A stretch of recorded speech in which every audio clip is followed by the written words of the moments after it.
hearing is 22-30075, Spell versus Edwards. Mr. Moore.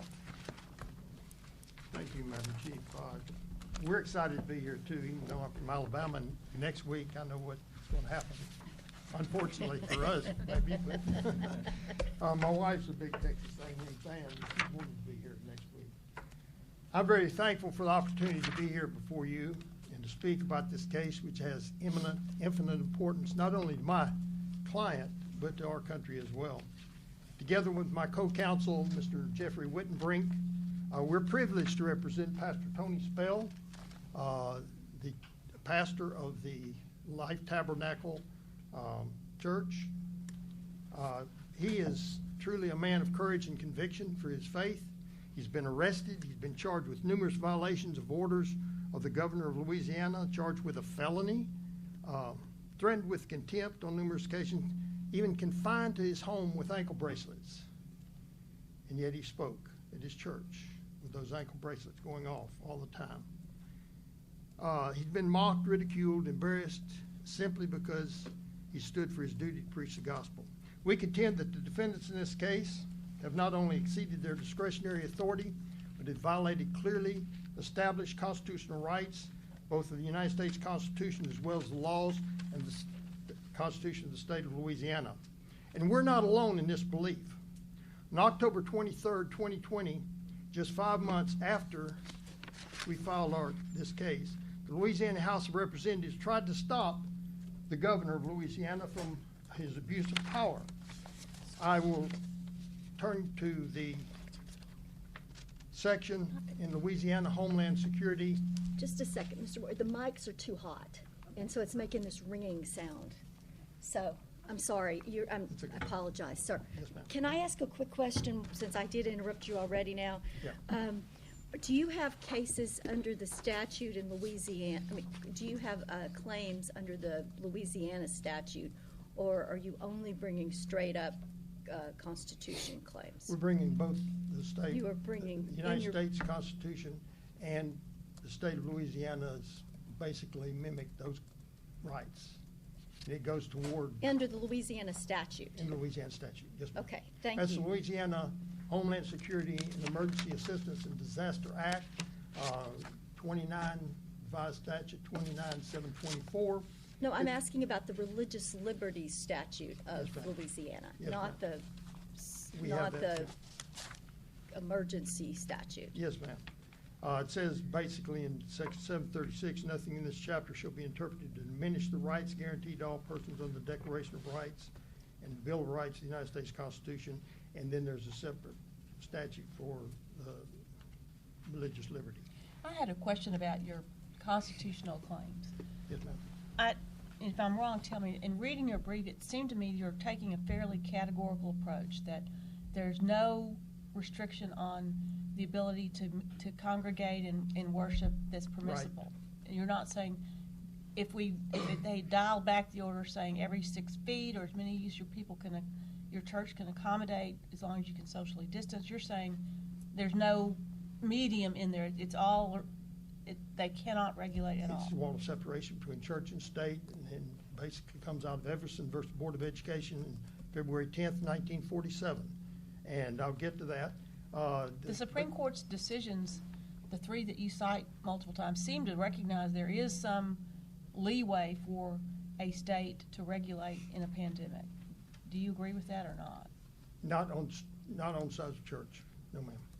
We Now, don't agree with that. Mr. Moore, this came up at your last argument, that you made this more absolute argument, but your co-counsel made the argument that you were also making the leukemia argument, that you can't be treated less well than other entities. That the idea that if you have the shopping mall and the airport and the other protests and everybody else can get together, you can't treat faith less. And your co-counsel reiterated that you were indeed making that argument, which was in your complaint. You are making that argument today still, right? I'm making that argument today, yes, ma'am. Okay. Where did you brief that argument? You laid out the factual allegations, certainly, It's in the front Everson part, versus but Board of I didn't see any cases that said even if the state can regulate to some extent, this violated the Constitution because did you put in evidence of what would have been under the Supreme Court's decisions, what Yes. would have been constitutionally sound? Yes, ma'am. We went back to Everson versus Board of Education. That case is very special to me. It came out on February 10th, 1947, and back then the media wasn't as certain as it is today. I was born the next day on February 11th. On February 10th, 1947, it was the first case of the Establishment Clause in the history of our country, according to Justice Wiley Rutledge. And in that case,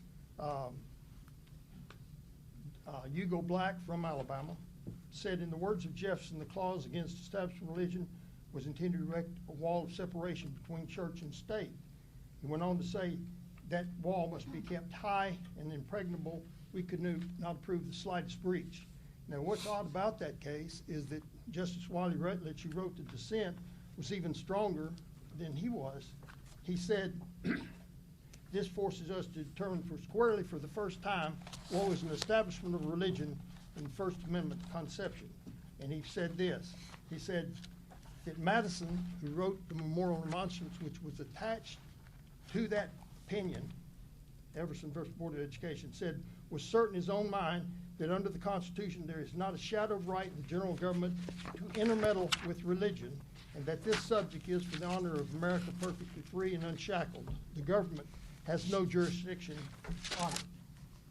What I'm trying to say is when the governor of Louisiana did this, he knew, and everybody knew, he has a staff of attorneys much bigger than our staff, that there is a jurisdictional limit on intrusion by the state into the church.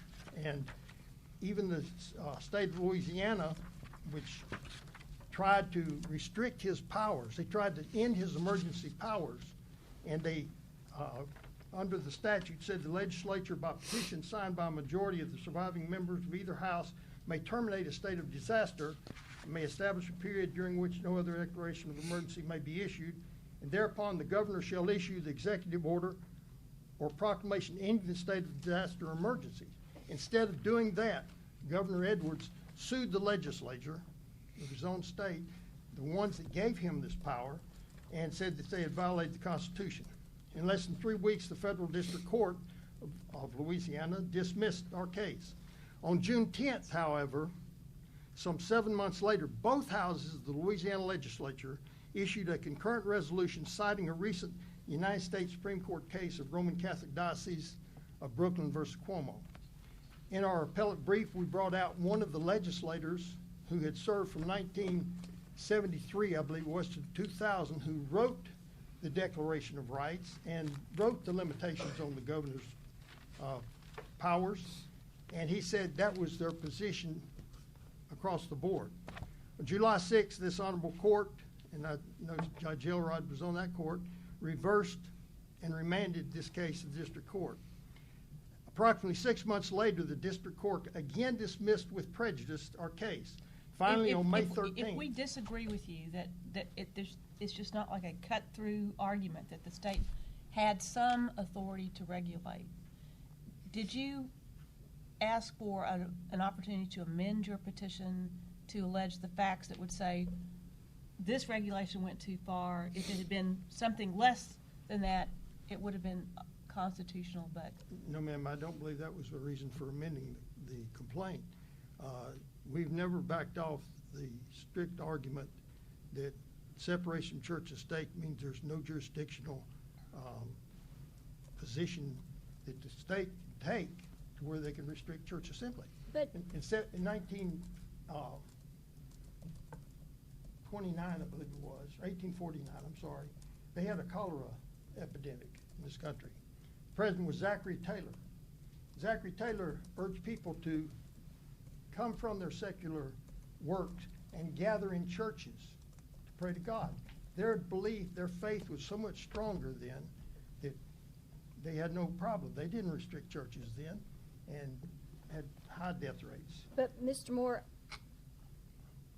perhaps I misunderstood your briefs, but I thought your briefs argued that other entities were allowed to remain open, and that there were these, you focus specifically, I think, on the, and I'm not here to say whether it's right or wrong, but you on the BLM protest was what I thought was a focus of the brief, to say that these rules were only against religious entities and not against other gatherings. I thought that was throughout the brief. So is that not correct? We argued throughout the brief that that's what happened, yes.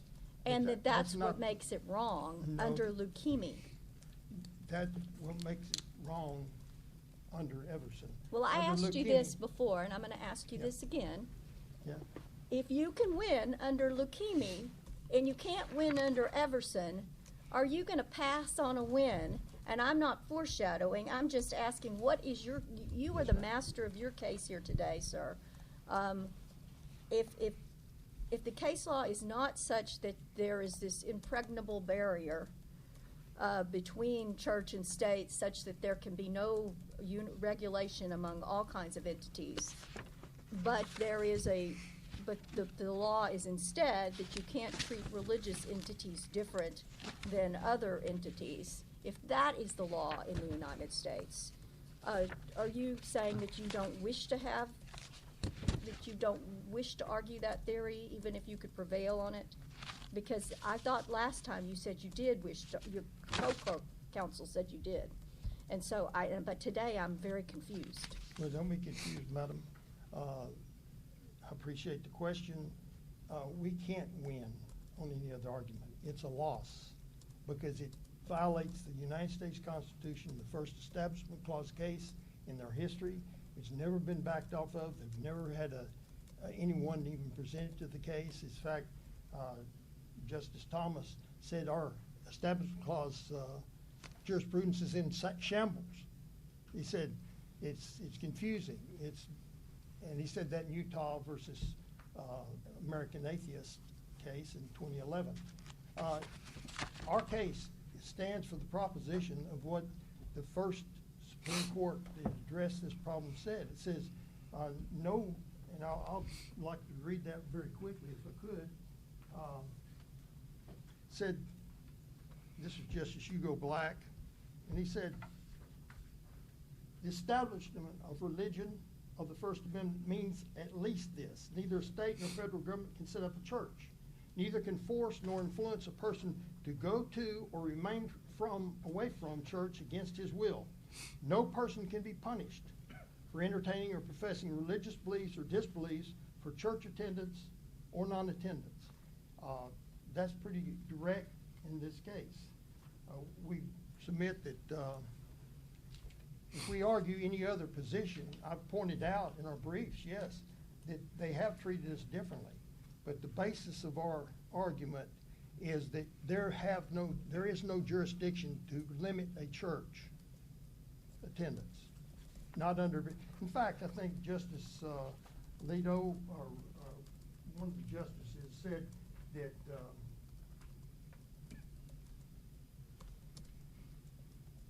we can't disregard the Constitution in times of crisis. In fact, in times of crisis, we should go to the Constitution. And I was pointing out that the Louisiana Supreme Court basically said this in their opinion, in which they held in court that as judges, we have no more solemn duty than to protect the fundamental rights reserved by the church from government overreach. The prohibitions in the executive orders at issue violate defendants' fundamental right to exercise religion. They do not survive strict scrutiny based on the limited evidence. The limits on gathering in Executive Order 30 and the limits on gatherings at the stay-at-home mandate in Executive Order 33 are unconstitutional as applied to the defendant.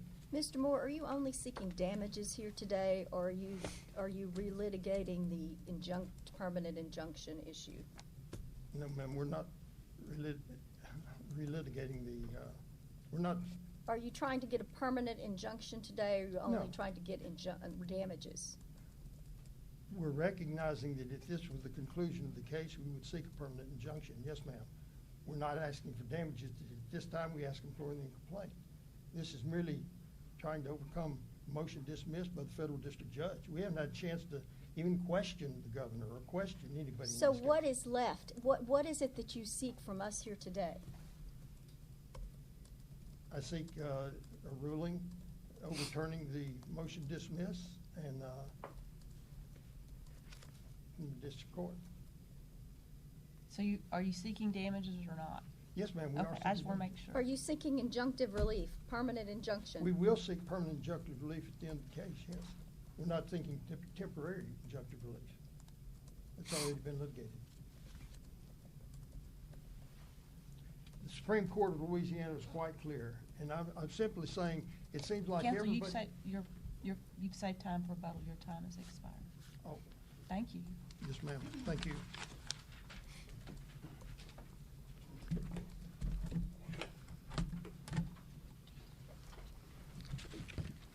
Good morning, Your Honors. May it please the Court, Joshua Force on behalf of Appalachia Governor John Bel Edwards.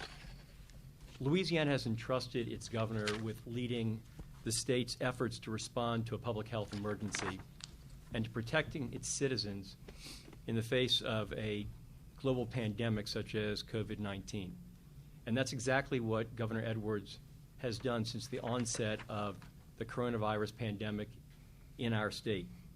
On March 11th, 2020, Governor Edwards declared a public health state of emergency in Louisiana because of COVID-19, and then issued a series of proclamations based upon state and national public health guidance to stem the spread of the disease in Louisiana.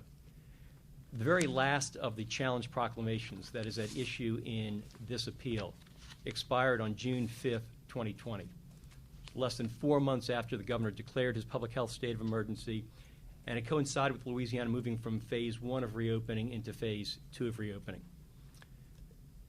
Mr. Moore mentioned efforts by the Louisiana House of Representatives to end the governor's state of emergency.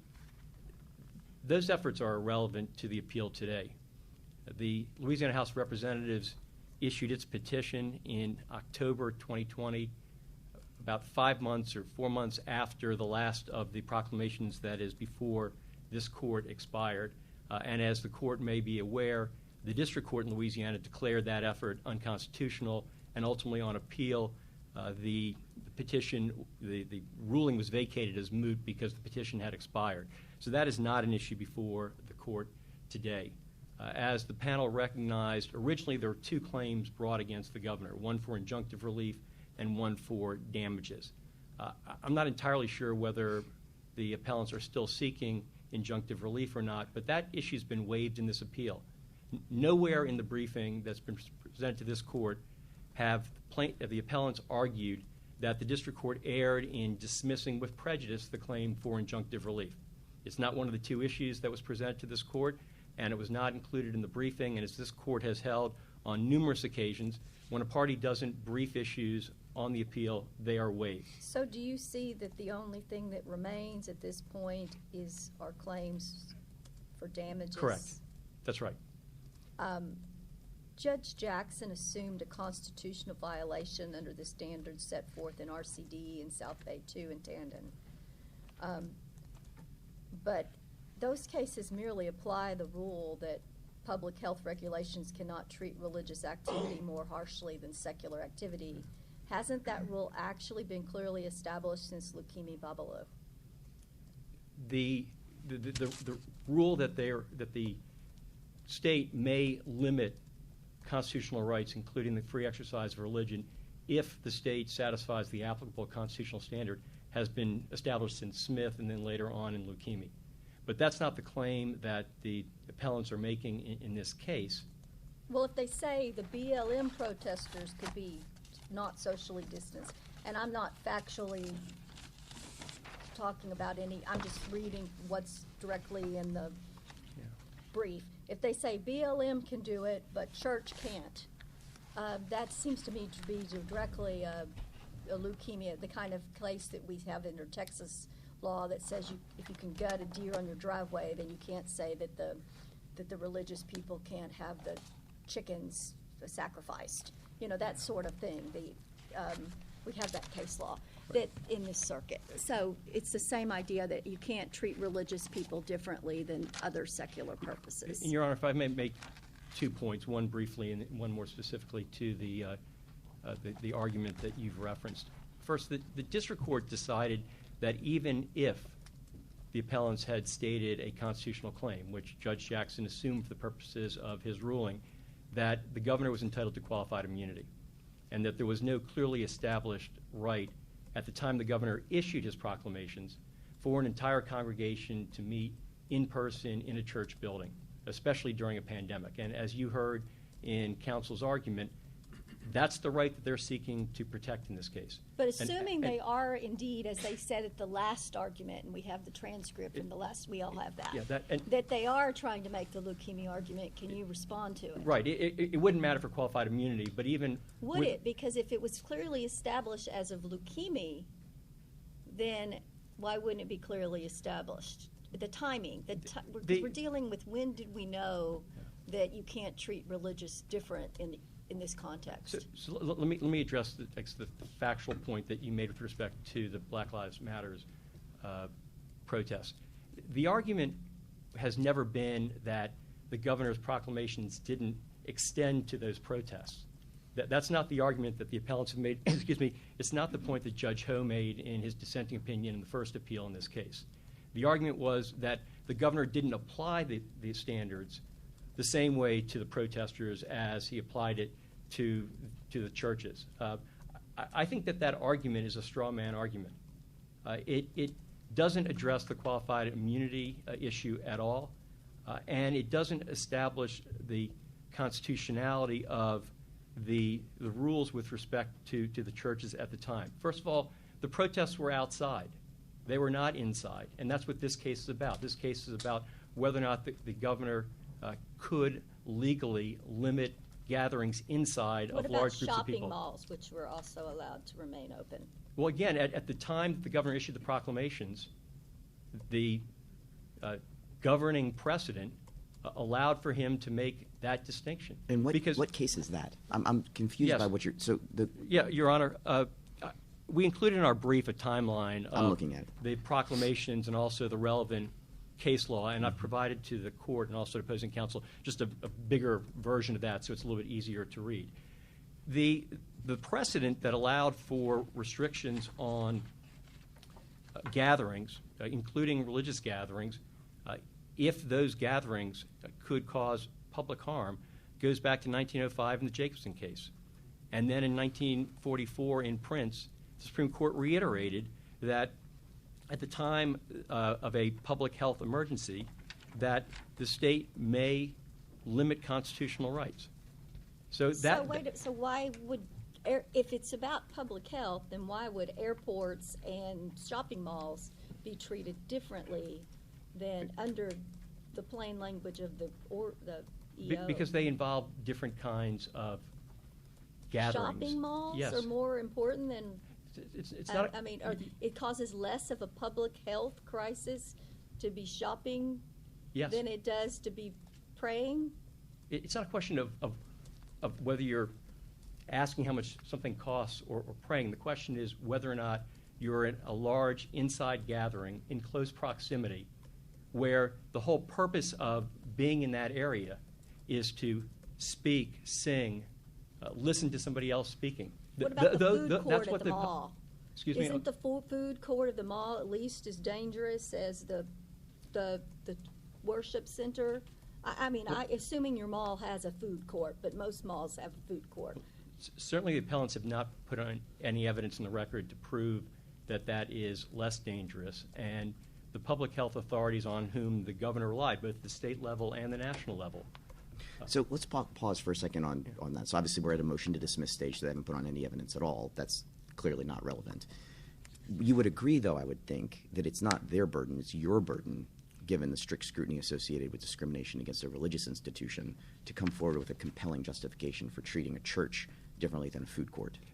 Based upon the judge's ruling in dismissing the claims, at this point, the burden's on the appellants to prove that there was some clearly established right at the time that the governor issued his proclamations.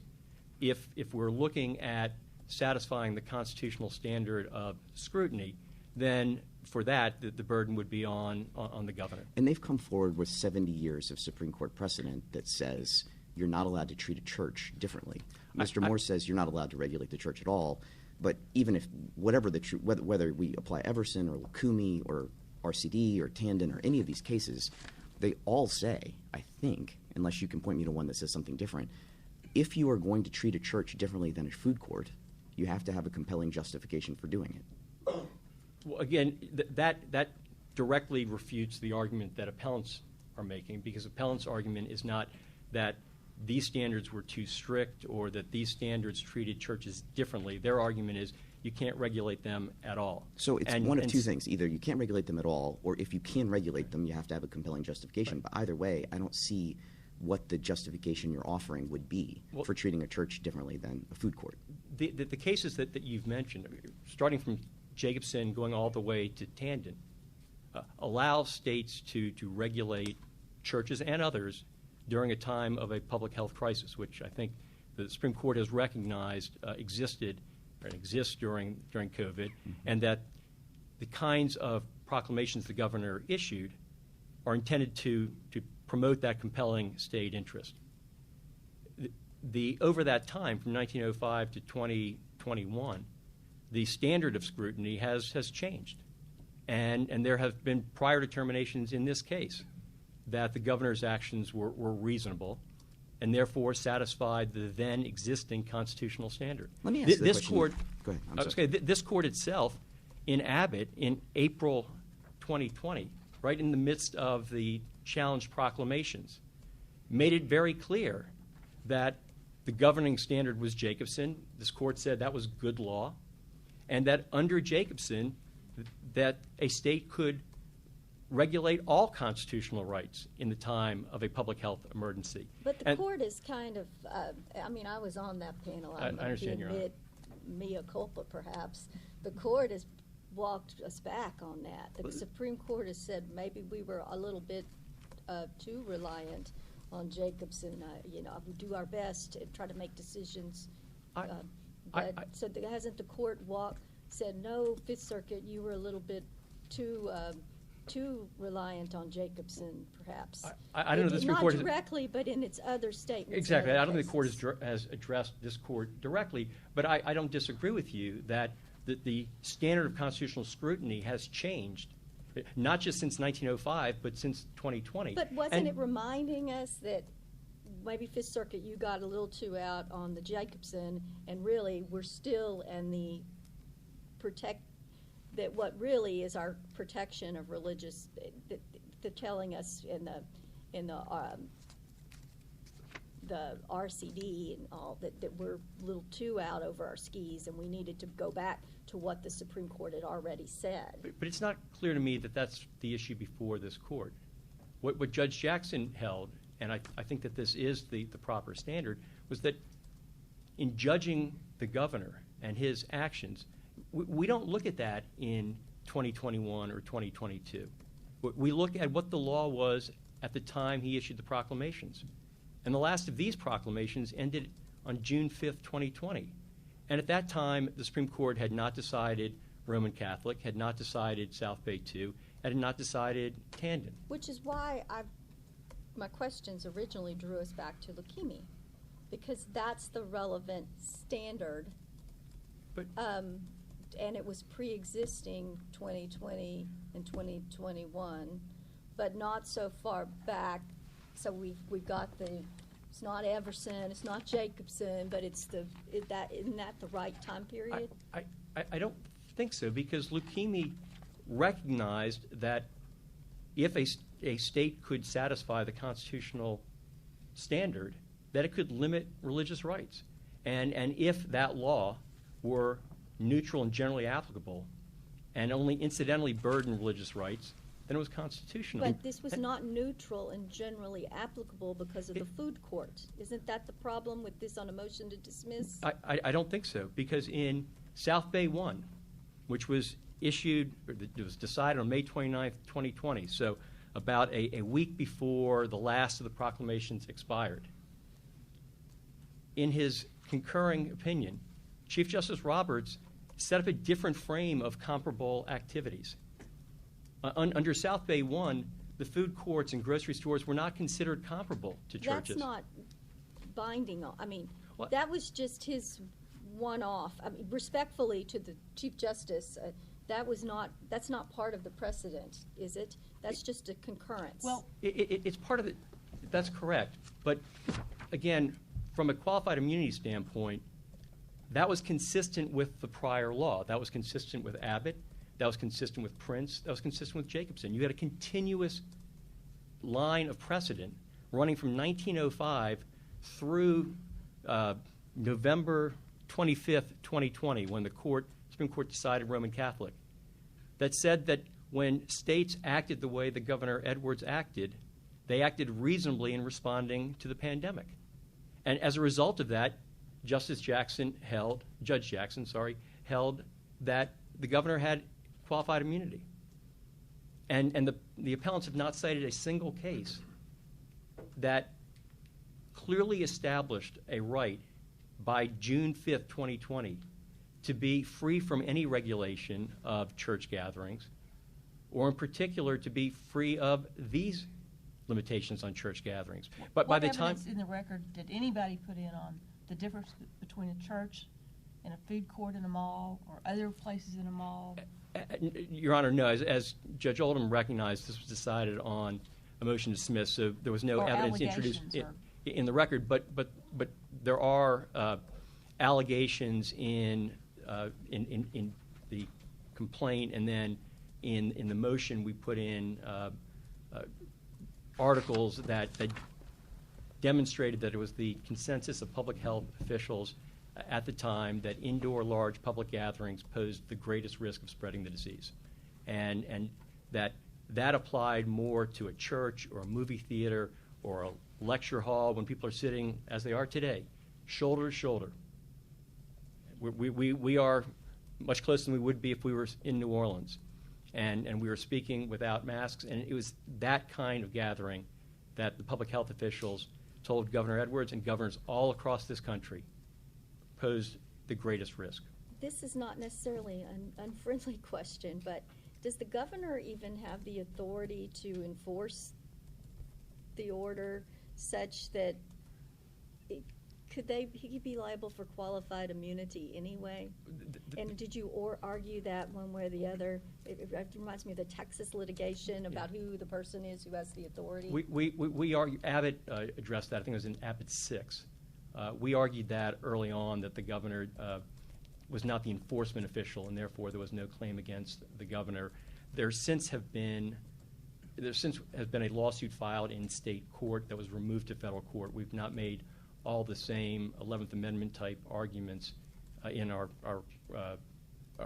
appeal that we made in the district court at various stages. But we did make that argument early on.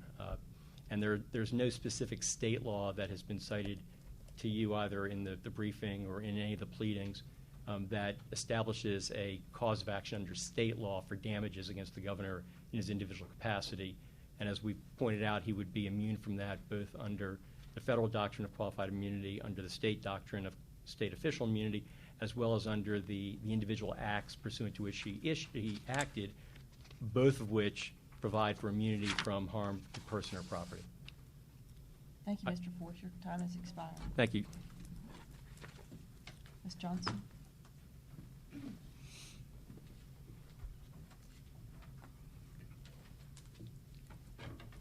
Good morning.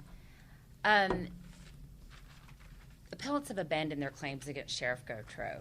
They have not specifically addressed his liability, his arguments in the motion to dismiss, the district court's reasons in its ruling.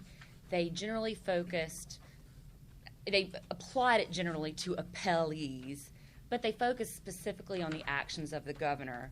The only mention of the sheriff in the brief is that he allegedly threatened to enforce the proclamations against Pastor Spell. Wouldn't he be the one who would actually do the enforcing because the governor's not running around enforcing these things?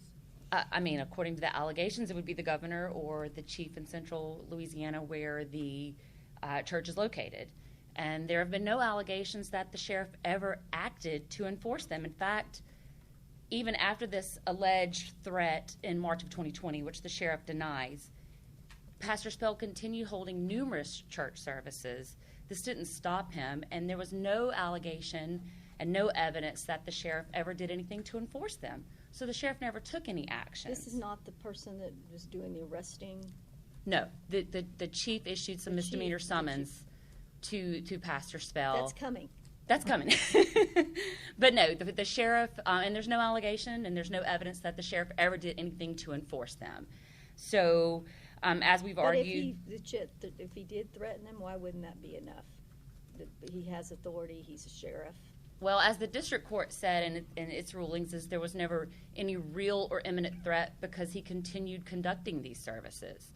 But even if it were a constitutional violation to threaten to enforce them, he's entitled to qualified immunity because the proclamations had the force and effect of law in March of 2020 at the time that the alleged threat was made. And he would have been reasonable to enforce. I don't understand why it's not a real or imminent threat just because you continue with the conduct. Your decision to continue with the conduct could be in spite of the real or imminent threat, like, Martin Luther King realized he'd going to the Birmingham jail. It doesn't mean that you don't really think they have the power. It means that I'm going to do this because of my conscience, no matter what. Well, I don't know what the case law is on that. That hasn't ever actually been briefed, but the sheriff never did anything beyond the alleged threat. And even if he did, he's entitled to qualified immunity, and that's what our argument has been the whole time in the motion to dismiss and here before this court. And I understand that this court recognizes the importance of qualified immunity to these public officials. So even if that were a constitutional violation, he's still entitled to qualified immunity because he would be objectively reasonable in acting pursuant to valid law. There's never been any. Can I ask you a question about that? Okay. So imagine, I realize you dispute it, but just take my hypothetical for a second. Sure. Imagine that the executive order is actually unconstitutional. Why does it matter that the executive order has the force and effect of law? Doesn't the sheriff have an independent obligation to know the Constitution and its meaning and application to the governor's proclamations? Well, as set forth earlier by Mr. Force, in March of 2020, all indications were that the governor was acting and pursuant to his authority and valid law. There was never any indication that he did not have that authority. Which is why I'm asking you to assume this for me. Okay. Right. So I'm asking you to don't fight the hypothetical. Just assume the executive order is unconstitutional. It wouldn't matter that the executive order was issued pursuant to Louisiana law because the sheriff would have an independent obligation to understand the context of the First Correct. Amendment. I'm sorry, I misunderstood the question. No, Sorry. it's fine. But yes, and so anything he did after it was unconstitutional would be. But at the time, even the state court judge was enforcing the proclamation. So surely if someone with a law degree who is sitting on the bench believes that they were not unconstitutional, or even if they were enforcing them, the sheriff was reasonable in potentially enforcing them, I should say. But, and again, this is all for qualified immunity. It's all the sheriff's actions were objectively reasonable at the time, in March of 2020, at the beginning of a pandemic when public health was at everybody's focus. And this court had looked at it and very soon thereafter, in April of 2020, and determined that the governor had the authority to do that, to issue these proclamations. I believe my time is up. Thank you, Your Honors.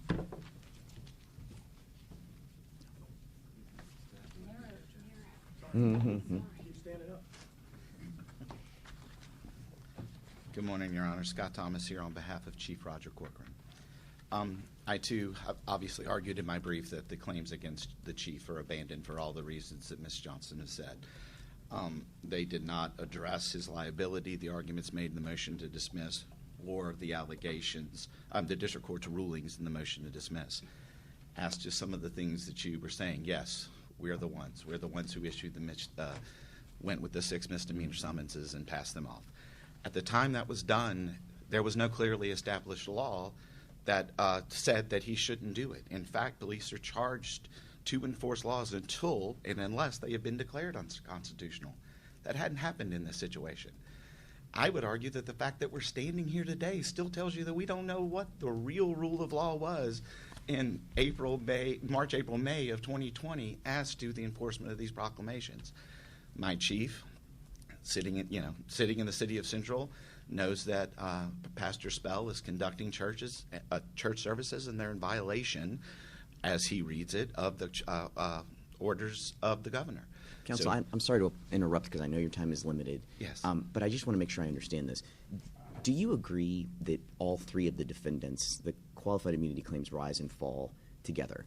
That is, there either was clearly established law at the time of these proclamations as a constitutional matter, and therefore everyone acted in violation of it, or that in fact there was no clearly established law and therefore everybody acted lawfully, but there's really no way to distinguish between your client, his client, and her client? I think that the distinctions are certainly a function of what they did rather than how they acted. I certainly understand what you're saying. But I guess what I'm asking is, as a matter of constitutional law, either the First Amendment precedent was clearly established for everybody or for nobody. I agree with that. Forgot my, well, I'm sorry. I used your That's time. okay. I'm sorry. That's okay.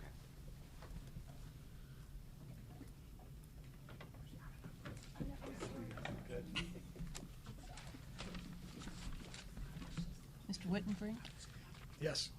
Good morning, Your Honors. It's an honor to be here. Thank you very much. I'm glad to be here in front of these law students as well. I mentioned to some of them earlier that my first year of law school, I watched arguments before the Louisiana Supreme Court at our law school, and I sat in the back and I said, I can do better than these guys. And so I hope that we are helping these students today by inspiring them. Judge Oldham, I agree with your point completely. The First Amendment and the law in the First Amendment controls this case or doesn't.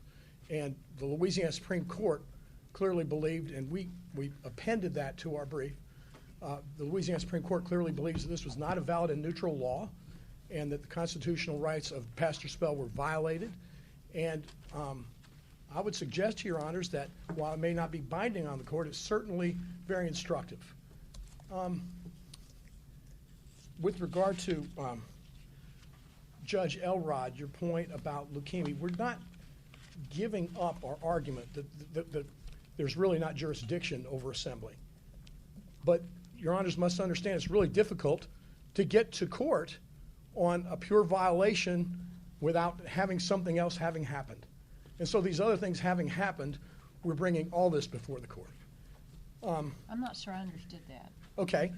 So in other words, it would be almost impossible to bring a pure case of jurisdiction before the court. In other words, there has to be some kind of smaller infraction, and I think that the lesser is included in the greater, that there's got to be some kind of infraction before we get before any court. And so not to But if you didn't brief it and point out the law that says, well, if the order had been more circumscribed or it applied equally to X, Y, and Z, it would have been valid, but it wasn't. I mean, I didn't see that in there.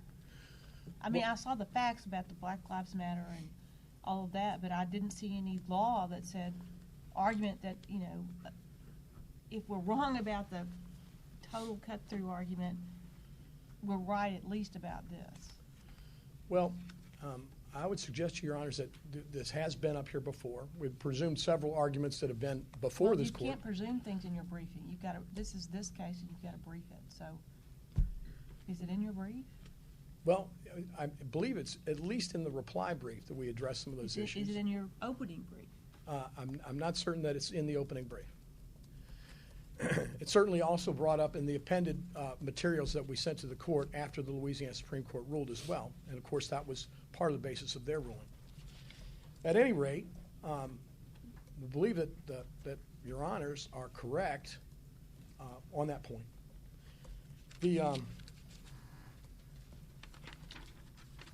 What case says that a food court is different from or the same as a church?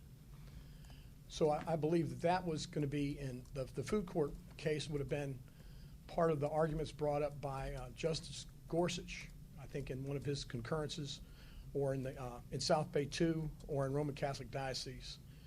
I can tell, Your Honor, that I do agree with Judge Elrod about the leukemia case and the fact that this should have been at least brought up, that the discrimination, it's not necessarily that churches are to be treated equally, but they can't be treated less. And that's the point. Justice Gorsuch said, actually, we have to consider enumerated rights more than other rights that have been developed through the jurisprudence. I think that's the point he was making about Abbott, Your Honor, that you brought that up, that he came out and said, listen, the enumerated rights in the Constitution have some weight and have some meaning, and you can't throw them out because there's an emergency. And that's the main point. Now, I want to address qualified immunity real quickly. These executives, Sheriff Gautreaux is an executive, and he's trained. They get post-training, which includes training on the Constitution. Both of these officers are executives, and they both get training on the Constitution. They both had to know and read the First Amendment. They get special training in Fourth, Fifth, and Sixth Amendment. They're not lawyers, but the meaning of the Constitution is pretty plain. Were there dissenters in any of these cases at the Supreme Court? I'm sorry? Were there dissenters in any of these cases? There were 2 dissenters at the Louisiana Supreme Court. At the U.S. Supreme Court. At the U.S. Supreme Court. So, yes. What did they say?